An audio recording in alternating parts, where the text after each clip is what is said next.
Hello बच्चों, this is Daisy Jha and welcome to Navodaya. आज हमारे सुपर रिवीजन सीरीज का लेक्चर 11th होने वाला है। इस लेक्चर में हम क्वेश्चन नंबर 101 से लेकर 110 तक डिस्कस करने वाले हैं। ये जो क्वेश्चंस हैं ये 2016 में नवोदय विद्यालय के एंट्रेंस में पूछे गए थे। इससे पहले हमने 100 क्वेश्चंस कंप्लीट कर लिए हैं जो कि प्रीवियस ईयर में आए हुए क्वेश्चंस हैं और मोस्ट इंपॉर्टेंट क्वेश्चंस हैं, बार बार रिपीट होने वाले क्वेश्चंस हैं।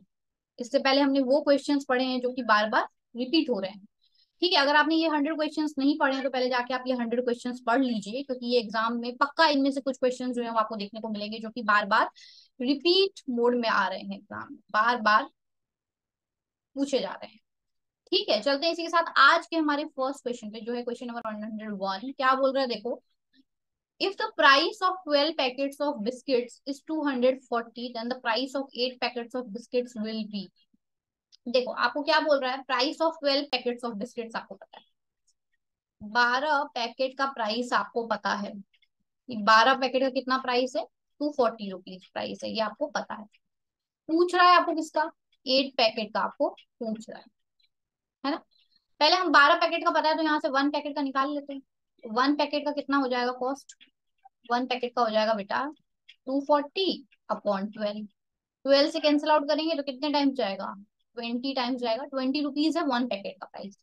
तो अब आप 8 पैकेट का बता दोगे ना। जैसे अगर मैं आपको एक पेन का प्राइस बता दूं कि एक पेन लेके आए हम 8 रुपए में, तो 10 पेन कितने में आएंगे, तो आप क्या करोगे, 8 इंटू 10 मल्टीप्लाई कर दोगे। अगर एक की वैल्यू पता होती तो ज्यादा की बता देते हो आप। वैसे अगर मुझे 1 पैकेट बिस्किट का प्राइस पता है और 8 पैकेट बिस्किट का प्राइस पूछ रहा है मेरे से, 1 पैकेट का पता है 20 रुपीज और 8 पैकेट का पूछ रहा है, तो बता देंगे ना। तो 8 पैकेट्स का प्राइस कितना हो जाएगा, सिंपली मल्टीप्लाई करना है हमें। 8 इंटू 20 कितना हो जाएगा, 160 rupees is the correct answer. कौन से ऑप्शन से मैच हो रहा है बताओ। देखो option A is the correct answer, है ना। चलते हैं अगले क्वेश्चन पे। 102 क्या बोल रहा है, Ram has got 8 marks more than Shyam. Ram को 8 नंबर ज्यादा मिले किससे, श्याम से। इन द सेम एग्जामिनेशन, एक ही एग्जाम में। आप ये समझ लो आप इनमें से कोई राम होगा कोई श्याम होगा, है ना। एक ही एग्जाम में आप लोग बैठे हो, राम को 8 नंबर ज्यादा मिले श्याम से। और अनिल है एक बच्चा, has got 4 marks more than Ram, उसको राम से भी 4 नंबर ज्यादा मिले। If all of three have got total 128 marks, मतलब अगर तीनों को मिला के टोटल कितने मिले मार्क्स, तीनों के मार्क्स को अगर मिला दो तो तीनों को कितने मिले, 128। Then marks obtained by Ram is, तो आपको पूछ रहा है कि राम का बताओ कितने मार्क्स मिले राम को, ये पूछ रहा है आपसे। देखो अब आपको बोल रहा है कि राम को 4 नंबर ज्यादा मिले। राम को कितने मिले, 4 नंबर ज्यादा, प्लस लगा देते हैं। अनिल को राम से भी 4 नंबर ज्यादा मिले, मतलब राम को तो जो मिले वो मिले ही, उससे भी, सॉरी, राम को 8 नंबर ज्यादा मिले और अनिल को राम से भी 4 नंबर ज्यादा मिले। और श्याम के नंबर हमें नहीं पता, तो हम मान लेंगे कि श्याम को कितने नंबर मिले, एक्स। अगर श्याम को एक्स मिले बेटा, तो इस श्याम से ही तो 8 ज्यादा मिले थे राम को। राम को श्याम से 8 ज्यादा मिले थे, तो श्याम को मिले एक्स, उससे 8 ज्यादा, मतलब +8 किसको मिलेंगे, राम को। अब अनिल को कितने मिलेंगे, तो अनिल को राम से 4 ज्यादा मिले थे, यही था ना। तो राम को मिले हैं x+8 और उसमें +4 और कर दो, ये अनिल को मिले। तो अनिल को टोटल कितने मिले, x+12 मिले। 8+4 को हमने ऐड कर दिया, है ना। ये मिले अनिल को। और हमें पता है कि तीनों को मिला के टोटल कितना है, टोटल हमें पता है कि 128 है टोटल।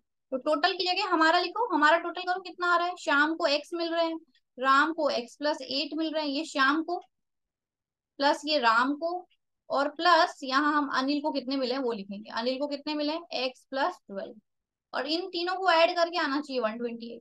अब एक एक्स ये रहा, एक एक्स ये रहा और एक एक्स ये रहा, इन तीनों को क्या कर लेंगे, ऐड कर लेंगे। ऐड कर लेंगे तो एक्स एक्स एक्स 3 एक्स हो जाएंगे ये ऐड करने पे, है ना। प्लस नंबर्स यहाँ है एक और एक यहाँ है, 8 और 12, इन दोनों को ऐड कर लेंगे तो कितना हो जाएगा, 20। ये बराबर होगा 128 के। अब ये जो प्लस का 20 है इसको हम इधर भेज देंगे, ये प्लस में इधर जाके कितना हो जाएगा, माइनस में। तो 3x इज इक्वल टू कितना हो जाएगा, 128 - 20। तो 3x is equal to 108। X की वैल्यू क्या आ गई, फिर से 3 इधर है डिवाइड में, इधर भेजेंगे तो किस में आ जाएगा बेटा, मल्टीप्लाई में। 108, सॉरी मल्टीप्लाई में, इधर आएगा तो कितना हो जाएगा, डिवाइड में। 3 से कैंसिल आउट करो, एक्स की वैल्यू आ जाएगी 3×3 = 9 और 3×6 अब ये एक्स की वैल्यू आई है, इसका मतलब एक्स मतलब किसका नंबर था, ये एक्स, ये तो श्याम के मार्क्स थे। ये तो श्याम के मार्क्स थे, हमसे पूछा है किसके मार्क्स, तो राम के मार्क्स पूछा है। तो राम को कितने मिले थे, राम को मिले थे श्याम से 8 ज्यादा, श्याम +8, तो श्याम को मिले 36। श्याम के मार्क्स को पता चल गया अब। और उसमें 8 जोड़ देंगे तो राम के पता चल जाएंगे। तो राम को कितने मिले हैं बेटा? 44 मार्क्स। राम को कितने मिले? 44 marks is the correct answer. कौन से ऑप्शन से मैच हो रहा है हमारा, देखते हैं। चलो, option number B is the correct answer. चलते हैं हमारे अगले क्वेश्चन पे। देखो क्या बोल रहा है, study the following bar graph which shows the marks obtained bye Shyam in different subject. अब फिर से श्याम की बात हो रही है। आपको बोल रहा है एक बार ग्राफ दिया हुआ है, उसको अच्छे से देखो, और श्याम को obtained by Shyam in different subjects of 100 marks each in an examination. मतलब 100 मार्क्स के एग्जाम हो रहे हैं, और अलग अलग सब्जेक्ट में श्याम के कितने मार्क्स आए हैं वो आपको बता रखे हैं। किसके? डिफरेंट सब्जेक्ट के मार्क्स आपको शाम के बताए हुए हैं। और पेपर कितने कितने मार्क्स के हुए हैं? 100 मार्क्स के पेपर हुए हैं। अब आपसे क्या पूछ रहा है? पूछ रहा है what is the percentage marks of Shyam in science. Science की बात हो रही है ना? तो सबसे पहले हमें देखना पड़ेगा साइंस। साइंस में कितने मार्क्स है श्याम के? देखो, साइंस की बात हो रही थी ना, ये रहा साइंस, ये रहा साइंस, ये साइंस, यहां तक। कहां से मैच हो रहा है देखो? 80। साइंस में कितने मार्क्स मिल रहे हैं? साइंस कितने मार्क्स मिल रहे हैं साइंस में? 80 मार्क्स मिल रहे हैं, है ना? कितने मार्क्स मिले हैं साइंस में? साइंस में 80 मार्क्स मिले हैं। कितने में से मिले हैं? कैसे निकालते हो? परसेंटेज, परसेंटेज पूछ रहा है। मार्क्स की परसेंटेज कैसे निकालते हो बताओ?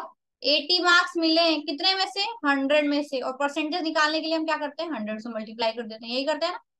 तो 100 से 100 कैंसिल आउट हो गया। कितने परसेंट मार्क्स आए हैं? 80% मार्क्स आए हैं शाम के। किसमें? साइंस में।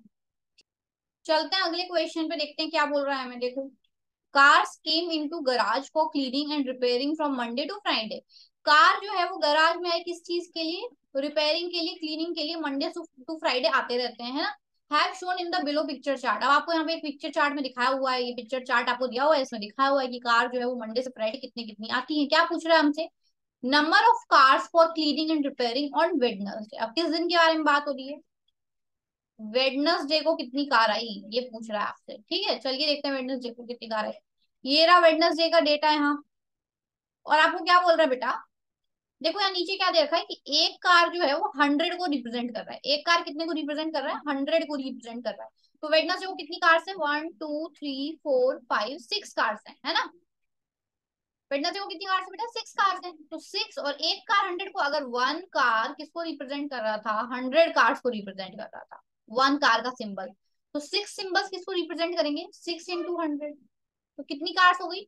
600 कार्स हो गई। वेडनेसडे को कितनी कार्स है? वेडनेसडे को कितनी कार्स है बेटा? वेडनेसडे को 600 कार्स गराज में आई हैं क्लीनिंग के लिए और मेंटेनेंस के लिए। तो option number B is the correct answer, है ना? चलते हैं अगले क्वेश्चन पे। इस टाइप के बार ग्राफ के क्वेश्चन, पिक्टोग्राफ के क्वेश्चन आपके एग्जाम में रेगुलरली पूछे जा रहे हैं, हर साल पूछे जा रहे हैं। अभी तक हमने 100 क्वेश्चन सॉल्व कर लिए हैं, और लगभग हर सेट में एक इस टाइप का क्वेश्चन आपको मिल जाएगा जो कि पिछले प्रीवियस ईयर्स में पूछे गए। ठीक है, तो ये समझना बहुत जरूरी है कि पिक्टोग्राफ को कैसे अच्छे से रीडिंग करते हैं, पिक्टोग्राफ की बार ग्राफ को अच्छे से कैसे रीड किया जाता है, ताकि आप एकदम एक्यूरेट आंसर बता पाए। ठीक है, चलते हैं अगले क्वेश्चन पे। क्या है?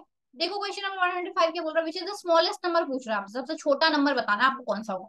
तो देखो, सबकी फर्स्ट डिजिट देखो। क्या देखना है सबसे पहले? सबकी फर्स्ट डिजिट देखनी है। फर्स्ट डिजिट हम देख रहे हैं सारे नंबर्स की, तो 7000 7000 7000 7000। सबकी फर्स्ट डिजिट किससे स्टार्ट हो रही है? 7000 से। तो फर्स्ट डिजिट से तो नहीं पता चल रहा है, क्योंकि सब में सेम है ये, तो इससे नहीं पता चल रहा। तो अब क्या देखना है आपको? सेकंड डिजिट देखना है। तो सेकंड डिजिट देखो। सेकंड डिजिट एक जगह है 400, एक जगह 100, एक जगह 900, एक जगह 500। एक जगह है 400, एक जगह है 100, एक जगह है 900, और एक जगह है 500। अब आपको स्मॉलेस्ट पूछ रहा है, तो बताओ स्मॉलेस्ट कौन सा होगा? ये होगा जिसमें 100 आ रहा है सेकंड डिजिट पे। देखो क्या आ रहा है सेकंड डिजिट पे? 1 आ रहा है ना? बाकी सब जगह पे क्या आ रहा है? एक जगह पे 4 आ रहा था, एक जगह पे 1 आ रहा था, एक जगह पे 9 आ रहा था, एक जगह पे 5 आ रहा था। तो 1 सबसे छोटा होता है ना, 1 सबसे छोटा होता है। तो इसलिए B option correct, 7130 is the correct answer. चलते हैं अगले क्वेश्चन पे। Sum of first four multiples of 6। अब मल्टीपल्स मैंने आपको बताया थे। मल्टीपल्स आप ये समझ लीजिए सिंपली, टेबल्स अगर आपको लर्न है तो आपको मल्टीपल्स पता है। ठीक है, किसी भी नंबर के टेबल में जो डिजिट्स आते हैं, टेबल में जो नंबर्स आते हैं, उसी को हम क्या बोलते हैं? उसके मल्टीपल। जैसे 6 के मल्टीपल पूछ रहा है हमसे, है ना? तो 6 1 जा कितना होता है? 6। 6 2 जा 12, है ना? ये मल्टीपल्स है। 6 3 जा 18, 6 4 जा 24, 6 5 जा 30, ठीक है, ये सारे क्या होते हैं, मल्टीपल्स होते हैं बेटा। तो 6 के फर्स्ट 4 मल्टीपल्स का सम पूछ रहा है, तो 6 के फर्स्ट 4 मल्टीपल्स कौन से होंगे, 6, 6 1 जा 6, 6 2 जा 12, 6 3 जा 18 और 6 4 जा 24। ये फर्स्ट 4 मल्टीपल है, इनका सम बोल रहा है, मतलब इनको ऐड करना है। ऐड करोगे तो क्या आएगा, इनको ऐड करने पे 60, क्या आएगा इनको ऐड करने पे बेटा, 60 is the correct answer. Option number D correct answer है आपका। चलते हैं अगले क्वेश्चन पे। HCF ऑफ 128, 288 एंड 168, HCF निकालना है। आपको बताया था ताकि आप मिस्टेक ना करो, HCF LCM में कंफ्यूज ना हो। HCF हमेशा क्या होता है बेटा, अलग अलग निकाला जाता है। क्या किया जाता है, अलग अलग निकाला जाता है, ठीक है। चलो देखो, 128 2 से डिवाइड करो, 6 टाइम्स 4 टाइम्स, फिर 2 से डिवाइड करो, 32 टाइम्स, फिर 2 से डिवाइड करो, 16 टाइम्स, फिर 2 से डिवाइड करो, 8 टाइम्स, फिर 2 से डिवाइड करो, 4 टाइम्स, फिर 2 से डिवाइड करो, 2 टाइम्स, फिर 2 से डिवाइड करो, 1 टाइम। फिर है 288, 288 का निकालो, 2 से करेंगे 2 1 जा 44, फिर 2 से करेंगे 72 टाइम्स, फिर 2 से करेंगे 36 टाइम्स, फिर 2 से करेंगे 18 टाइम्स, फिर 2 से करेंगे 9 टाइम्स, फिर 3 से करेंगे 3 टाइम्स और फिर 3 से करेंगे 1 टाइम। नेक्स्ट है 160, तो 2 से करेंगे 80, 2 से करेंगे 40, 2 से करेंगे 20, 2 से करेंगे 10, 2 से करेंगे 5 और 5 से करेंगे 1। ठीक है, ये आया हमारे पास मल्टीप्लाई करने पे। अब हमें पता है कि अब हमें पता है कि हमें क्या करना होता है, सारे फैक्टर्स को एक के नीचे एक रखना होता है और फिर उनमें से हमें क्या करना पड़ता है, उनमें से हमें कॉमन ढूंढना पड़ता है। तो चलो लिखो सबको एक के नीचे एक, 2 into 2 into 2 into 2 into 2 into. ठीक है, नेक्स्ट वाले में देखो, 2 into 2 into 2 into 2 into 3 next वाले में देखो, 2 into 2 into 2 into 2 into 2 into 5। अब कॉमन देखना है हमें। देखो ये फर्स्ट पेयर बन रहा है यहाँ पे कॉमन, फिर ये वापस से 2 2 का पेयर बन रहा है कॉमन, सब में है, फिर यहाँ पे वापस से 2 2 सब में है, फिर नेक्स्ट में भी 2 2 2 सब में है, फिर नेक्स्ट में 2 2 2 सब में है, आगे 2 2 है पर बाकी जगह 2 नहीं है, 3 है बाकी जगह 3 नहीं है, यहाँ 5 है नीचे नीचे बाकी जगह 5 नहीं है। तो कितने 2 आए हमारे पास, 2 इंटू 2 इंटू 2 इंटू 2 5 2 आए, एक यहाँ से एक यहाँ से एक यहाँ से एक यहाँ से और एक यहाँ से 5 2 आए। ठीक है, मल्टीप्लाई करो, 2 2 जा 4, 4 2 जा 8, 8 2 जा 16, 16 2 जा 32।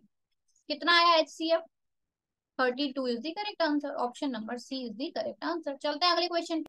If multiplication of two coprime numbers is 117 then it's LCM is, दो को प्राइम नंबर है, अब को प्राइम नंबर्स कौन से होते हैं, तो बेटा को प्राइम नंबर वो नंबर होते हैं जिनका हाईएस्ट कॉमन फैक्टर मतलब HCF क्या आता है, हमेशा 1 आता है। हाईएस्ट कॉमन फैक्टर हमेशा क्या आता है, 1 आता है, उसको हम कहते हैं को प्राइम नंबर। ठीक है, को प्राइम नंबर को कुछ ना बच्चे क्या करते हैं, प्राइम नंबर से रिलेट कर लेते हैं। ठीक है, तो ऐसा नहीं है प्राइम नंबर्स ही को प्राइम नंबर होते हैं, जैसे देखो 2 3 4 5 6 7 8 9 ये कुछ नंबर्स हैं, 2 और 3 आपस में को प्राइम है, क्यों है, क्योंकि इनमें 1 ही कॉमन है, इसमें 1 से डिवाइड जा सकता है और किससे डिवाइड नहीं जा सकता। फिर ऐसे 4 और 5 आपस में कॉमन है, क्यों है, क्योंकि इनमें भी 1 से ही डिवाइड जा सकता है और किससे नहीं जा सकता। और ये बीच में जो आ रहे हैं 3 और 4 ये भी कॉमन है, ये भी को प्राइम है, क्यों, क्योंकि इसमें 1 से ही डिवाइड जा सकता है, 1 कॉमन है इसमें। फिर आगे 6 7 भी, इनमें भी 1 से डिवाइड जा सकता है, फिर आगे 8 9 इनमें भी 1 से डिवाइड जा सकता है, फिर आगे 7 8 इनमें भी 1 से ही डिवाइड जा सकता है, 5 6 इनमें भी 1 से ही डिवाइड जा सकता है। तो ये सारे नंबर क्या होते हैं, को प्राइम नंबर होते हैं। तो ऐसे ही दो को प्राइम नंबर है जिनको मल्टीप्लाई करने पे क्या आ रहा है, 117 आ रहा है, उन दोनों का LCM ढूंढना है हमें। ठीक है, तो देखो एक नंबर होता है 9 और एक नंबर होता है 13, क्या इन दोनों को मल्टीप्लाई करने पे 117 आता है, हाँ आता है। आता तो है मल्टीप्लाई करने पे, पर इन दोनों नंबर को चेक भी करना पड़ेगा ना कि दोनों को प्राइम है नहीं है। तो को प्राइम ऐसे नंबर होते हैं जिन दोनों का आपस में 1 के अलावा और कोई कॉमन नंबर नहीं होना चाहिए उन दोनों के बीच में। तो देखो 9 और 13, 13 में आप 9 से डिवाइड कर सकते हो क्या, नहीं कर सकते हैं। किसी और नंबर से डिवाइड कर सकते हो क्या, नहीं कर सकते हैं। 9 में आप 13 से डिवाइड कर सकते हो, नहीं कर सकते हैं। किसी और नंबर से कर सकते हैं, नहीं कर सकते हैं। इन दोनों में क्या कॉमन है, अच्छा यहाँ पे 9 में 9 से डिवाइड कर सकते हैं हम, लेकिन फिर इस 9 को 13 से थोड़ी डिवाइड कर सकते हैं, दोनों में ढूंढना है मिला के, ये दोनों दोस्त है अभी, इन दोनों में मिला के ढूंढना है। तो दोनों में मिला के क्या कॉमन होता है, 1 कॉमन होता है, 1 कॉमन है, दोनों मिला के क्या कॉमन है, 1 कॉमन। ठीक है, इसीलिए 9 और 13 ऐसे नंबर्स हैं जिनको मल्टीप्लाई करने पे 117 आता है। अब इनका अगर आप LCM लोगे, तो LCM अगर हम लेंगे तो LCM भी 117 आएगा। LCM तो यही आना था, आंसर तो पहले ही दिख रहा था, ये LCM आएगा। क्यों, क्योंकि जब 1 ही कॉमन है, किसी और से डिवाइड ही नहीं जा रहा है, इसका मतलब ये दोनों को मल्टीप्लाई करने पे इसका LCM आएगा, है ना। तो 3 से कर लो आप, 3 टाइम्स जाएगा यहाँ, 13 बेस्ट वैसा का वैसा रह जाएगा। फिर 3 से डिवाइड करेंगे 1 आएगा, 13 आएगा। फिर 13 से डिवाइड करेंगे 1 आएगा, 1 आएगा। क्या क्या ऑप्शन आया आपके पास, 3 इंटू 3 इंटू 13। 3 इंटू 3 क्या क्या होता है, 9, 9 इंटू 13, और 9 इंटू 13 कितना होता है, 117। तो यही एलसीएम था आपका जो आपसे पूछ रहा था, लेकिन आपको को प्राइम नंबर का एक बार कॉन्सेप्ट समझाने के लिए मैंने पूरा यहाँ पे बता दिया, ठीक है। तो 117 is the correct answer, option number D is the correct answer. चलते हैं अगले क्वेश्चन पे। क्या बोल रहा है, a hall has dimension of 20 metre into 12 metre, number of square shape tiles having 4 metre of side which can be fixed is. कितने बार रिपीटेटिव, बार बार रिपीट होने वाला क्वेश्चन है ये, बहुत बार रिपीट हुआ है, हर सेट में एक इस टाइप का क्वेश्चन है, ठीक है। एक हॉल है, कोई बड़ी चीज है, उसमें छोटी चीजें फिट करनी है, टाइल्स को फिट करना है। कल भी हमने एक ऐसा क्वेश्चन सॉल्व किया था, टाइल्स फिट करना है, ठीक है। हॉल का हमें डायमेंशन दे रखा है कि लेंथ 20 मीटर है और विड्थ 12 मीटर है। और टाइल्स का, ये एक टाइल है, इसका भी डायमेंशन दिया हुआ है कि 4 मीटर है, इसकी साइड स्क्वायर शेप का, ये स्क्वायर शेप का है। इसको हम इसमें फिट करना है, तो क्या करेंगे, डिवाइड। किसमें को किसमें से करेंगे, बड़े वाले को छोटे वाले में से डिवाइड करेंगे। बड़ा क्या है, हॉल, छोटा क्या है, टाइल्स, ठीक है। हॉल का क्या निकालेंगे, एरिया। टाइल्स का क्या निकालेंगे, एरिया। फिर दोनों को क्या कर देंगे, डिवाइड। यही तो करना है, ठीक है। सबसे पहले क्या निकाल लेंगे बेटा, सबसे पहले निकाल लेंगे हम एरिया ऑफ हॉल। हॉल कैसी शेप में, रेक्टेंगुलर शेप में, तो एल इंटू बी, है ना। एक बार मैं यहाँ डायमेंशंस लिख देती हूँ। हॉल के लिए लेंथ कितना दिया हुआ है और ब्रेड्थ कितना दिया हुआ है, देखो 20 मीटर और 12 मीटर। लेंथ दिया हुआ है 20 मीटर और ब्रेड्थ दिया हुआ है 12 मीटर। बात कर लेते हैं टाइल्स की, तो टाइल्स कैसे शेप में, स्क्वायर शेप में। तो स्क्वायर की तो चारों साइड बराबर होती है ना। तो उसकी साइड हमें कितनी दी हुई है बेटा, 4 मीटर दी हुई है ना। चलिए, लेंथ कितना था, 20 into 12। Area of hall multiply कर दे, मैम नहीं करेंगे, क्यों, क्योंकि आगे कैंसिल आउट हो जाएगा। अब हमें क्या निकालना है, एरिया ऑफ टाइल्स निकालना है। एरिया ऑफ टाइल्स कितना होता है, साइड इंटू साइड, तो 4 मीटर इंटू 4 मीटर, है ना। अब क्या निकालना है हमें, नंबर ऑफ टाइल्स, क्या निकालना है, नंबर ऑफ टाइल्स। ये तो आपको बताया था, बड़े वाले में से छोटे वाले को डिवाइड करना है। बड़ा क्या है, हॉल है, छोटा क्या है, टाइल्स है। हॉल का क्या, एरिया, टाइल्स का भी क्या, एरिया, है ना। चलो, क्या है हॉल का एरिया, 20 इंटू 12, और टाइल्स का एरिया क्या है, 4 इंटू 4। 4 से 20 कैंसिल आउट होगा 5 टाइम्स, 4 से 12 कैंसिल आउट होगा 3 टाइम्स। क्या क्या बच गया हमारे पास, क्या निकाल रहे थे हम निकाल रहे थे नंबर ऑफ टाइल्स, कितनी टाइल्स हमारी यूज में होंगी। तो ऊपर बच गया 5 इंटू 3। 5 इंटू 3 कितना होता है, 15 tiles is the correct answer. 15 tiles is the correct answer. चलते हैं हमारे ऑप्शन पे, कौन से ऑप्शन से मैच हो रहा है, देखो option number B is the correct answer. ठीक है, चलते हैं आज के लिए हमारे लास्ट क्वेश्चन पे। क्या बोल रहा है, the result of 9680 into 10 into 14 into 0 into 8 is, ठीक है। आपको बोल रहा है इसको मल्टीप्लाई करना है आपको। 9680 इंटू 10 इंटू 14 इंटू 0 इंटू 8, सारे मल्टीप्लाई में, पहले तो ये दिख रहा है आपको, सारे मल्टीप्लाई में। उसके बाद बीच में दिख रहा है कि जीरो से भी मल्टीप्लाई हो रहा है। बस यहीं से सारा खेल खत्म हो गया। मल्टीप्लाई हो रहा है किससे, जीरो से। जब भी कोई नंबर जीरो से मल्टीप्लाई होता है तो उस पूरे का आंसर क्या आ जाता है, जीरो आ जाता है। तो आंसर क्या आ गया, zero, D, zero is the correct answer. ठीक है, इसी के साथ आज हमारे 110 क्वेश्चंस कंप्लीट होते हैं। ये एकदम वो क्वेश्चन है जो एग्जाम में बार बार रिपीट हो रहे क्वेश्चन। बहुत सारे क्वेश्चन इसमें से बार बार रिपीट होने वाले हैं, पक्का चांसेस है कि इस बार आएंगे। 110 क्वेश्चन हमने आज कंप्लीट कर लिए हैं। कल के सेशन में हम 111 से लेकर 120 तक के क्वेश्चंस को डिस्कस करने वाले हैं। ये सीरीज उन बच्चों के लिए बहुत हेल्पफुल है जिनका 29 अप्रैल को एग्जाम होने वाला है। जिन बच्चों ने ये 200 मोस्ट इंपॉर्टेंट क्वेश्चंस की सीरीज को पूरा फॉलो किया, उनका सिलेक्शन पक्का है। इसीलिए सुपर रिवीजन सीरीज है, क्योंकि आपका ये रिवीजन नहीं सुपर रिवीजन होने वाला है। इसी के साथ अगर आपको वीडियो अच्छी लगी हो तो प्लीज वीडियो को लाइक करिए, ज्यादा से ज्यादा अपने फ्रेंड्स में, फैमिली में, स्कूल में शेयर कीजिए, ठीक है। और चैनल को सब्सक्राइब भी करिए ताकि मुझे पता चले कि कितने बच्चे जो हैं जिनको इस तरह की और वीडियोस चाहिए, डाउट सेशन चाहिए, किसी भी टाइप की हेल्प अगर आप लोगों को चाहिए एग्जाम से रिलेटेड, तो आप नीचे कमेंट करिए, चैनल को सब्सक्राइब करिए ताकि मुझे पता चले कि क्या प्रॉब्लम्स है जिनको हम और आगे सॉर्ट आउट कर सकते हैं। ठीक है, आगे आने वाली वीडियोस में मैं ट्राई करूंगी कि आप लोगों की जितनी भी प्रॉब्लम्स एग्जाम से रिलेटेड कोई भी डाउट है कुछ भी है तो उनको हम सॉल्व कर सकें। ठीक है, मिलते हैं अगले वीडियो में, तब तक के लिए गुड बाय, टेक केयर।